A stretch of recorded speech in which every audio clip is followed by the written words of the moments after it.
sent circular out that anybody who sees Jesus should notify them so that he can be arrested for prosecution. And this time, that circular got to one of the closest disciple of Jesus. Wow, this one was very close to him. He's the one that Jesus trusted and entrust the treasury of his ministry into his hands. You know, he was the one that bear the money bag of the ministry of Jesus, and he has been stealing from that that money bag. Jesus was aware, but his disciplinary, he has not organized a disciplinary measure on him. You know, this young man came to where the the the the priestly party of the days of Jesus congregate themselves and said, if it is Jesus that you want to arrest, I can betray him to you. You just give me 30 pieces of silver. I'm okay. So it was a deal. You know, they are thinking and cracking their head on how we are going to arrest him in such a way that the crowd will not come at us. You know, but now Judas Iscariot, Judas Iscariot, uh, Judas Iscariot made their work easy for them. So it was an agreement. They gave him the money, and they sent along with him armed guards to go and arrest Jesus. By this time, Jesus was on the mountain of Gethsemane. He was praying there with his 11 disciples.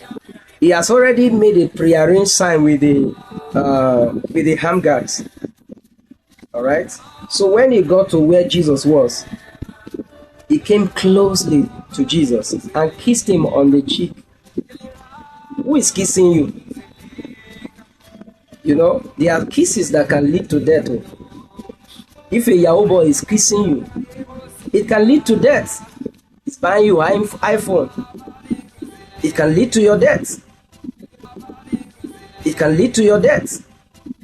Judas kissed Jesus on the cheek, and he was arrested.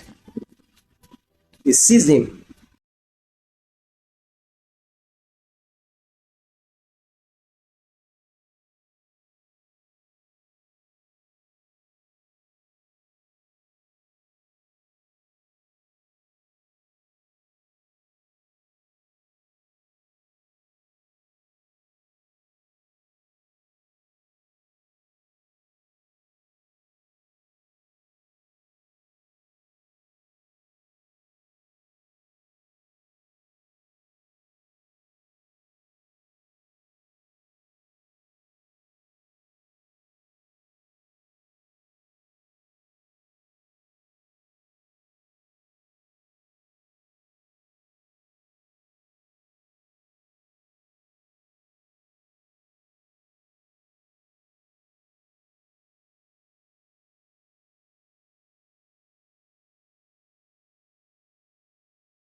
Judas kissed Jesus on the cheek,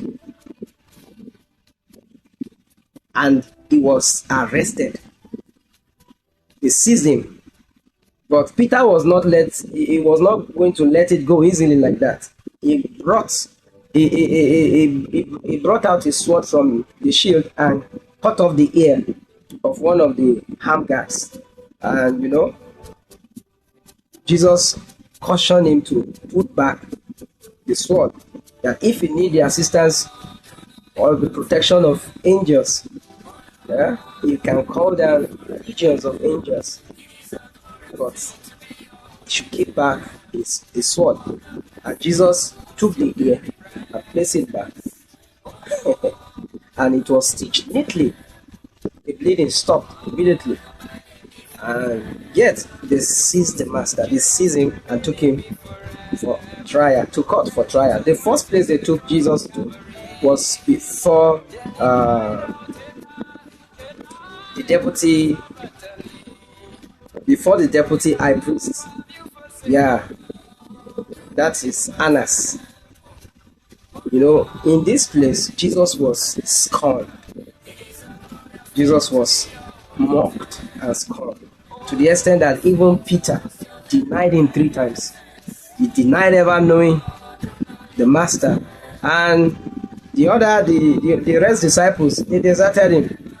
The next place they took him after his arrest was before the main high priest. At this time, he has already gathered with all his counselors. Together they are called the Sanhedrin, don't forget. And the Sanhedrin is made up of the Pharisees and the Sadducees. They have already arranged for people that will testify against Jesus, so that he can be killed. So the first accusation they brought against Jesus was that you say you are going to destroy this temple. They were meant to protect the sanctity of the temple. Jesus claimed he's going to destroy the temple. Jesus did not even answer them. Since the temple is still there, he didn't break anything in the temple. He didn't destroy. So they waved it aside. So the next question of accusation they brought to him was that you said, the high priest was the one who even asked him this one: are you the Messiah? Are you the Son of God? Jesus did not answer. He just remained silent, like a lamb before those who want to slaughter it. He just remained silent. At this time, the high priest was no longer patient. He was puzzled and dazzled. He was taken aback. What kind of a man is this? Your life is on the line and you are not talking. So Jesus now responded with a lengthy statement saying that you will see the Son of Man come down from heaven. At this, the high priest tore his robe. Tore his robe. Say, what evidence do we need again? This guy deserves to be put to death. He claimed to be the Son of God, and of course he is. He claimed to be the Son of God. At that place, they struck him with a slap, and Jesus did not retaliate. They spat on him. They really humiliate him. If they have the veto power, they will have killed him right there. But that power is vested in a Roman governor or a Roman citizen. They don't have that power. So they bundle him down on that Friday morning. That's Passover day. That's Passover Friday morning. They bundle him down to the courtroom where Pontius Pilate, the governor, was presiding over the case of Barabbas to execute him. They bundle him down there, and when Pontius Pilate, that trained Roman judge, when he examined Jesus, he knew that Jesus was innocent, really, and he wanted to free him. Even his wife has told him, don't have anything to do with the death of that righteous man. He wanted to free Jesus, but the religious leaders, they were bent on the fact that they want to kill Jesus. that if he dared to release him, they were going to report him to Caesar as an enemy of Caesar. In the midst of these two dilemma, he too want to also maintain his political reputation with the Jew. Yeah, he doesn't want anything that will stain his political reputation before the Jewish leader. And he also want to free Jesus. He knew that Jesus was innocent. So in the midst of these two dilemma, two difficult situations, he hoped for the option of releasing the prisoner for them on their Passover. The Romans, they don't release prisoner to go free. No, they don't release prisoners to go free. It's just because this man wanted he was hooked. So he now said, okay, today is your Passover. I will release to you one prisoner. So do you want me to release Barabbas, this double criminal, a thief that you all know, and a murderer? Or do you want me to release to you Barabbas? So the religious leaders instigated the people to cry out for the release of Barabbas, and the people shouted, "Release Barabbas! Release Barabbas!" Oh my God. When Barabbas heard this, he will have been taken aback. He will have been surprised. Is it a joke or something for me to be released? So I will be allowed to go free from the grip of this Roman? Thanks to the heavenly God who allowed this man to step into courtroom today. If not, I would have been executed. Now the people are crying out for my release, so I will eventually be released. So the governor released Barabbas to go free. And what about Jesus? This righteous man, what about him? The Jewish leader instigated the crowd to cry out for Jesus to be crucified. The governor Pontius Pilate, he underestimated the mood of he doesn't know the mood of the crowd that he was dealing with on that day, and he underestimated the power of the religious leaders over the crowd. He thought the crowd knew Jesus.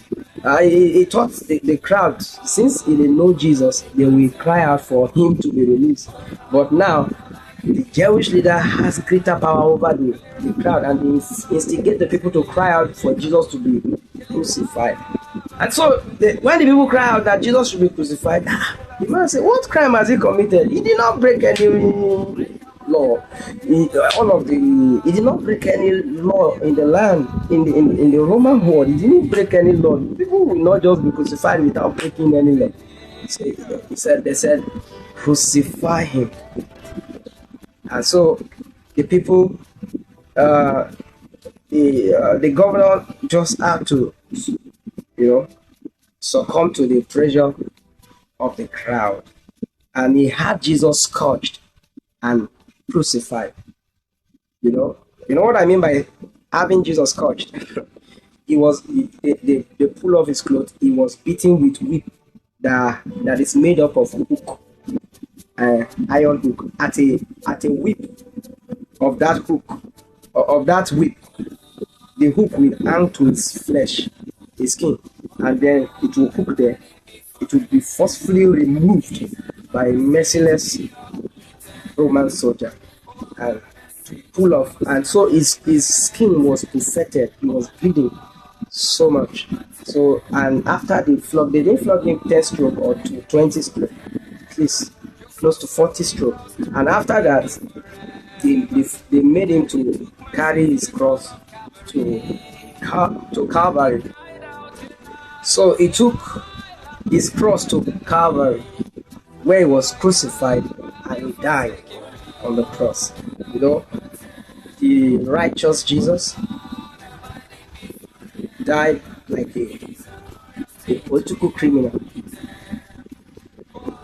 He died in the place of that double criminal, that thief, that murderer called Barabbas.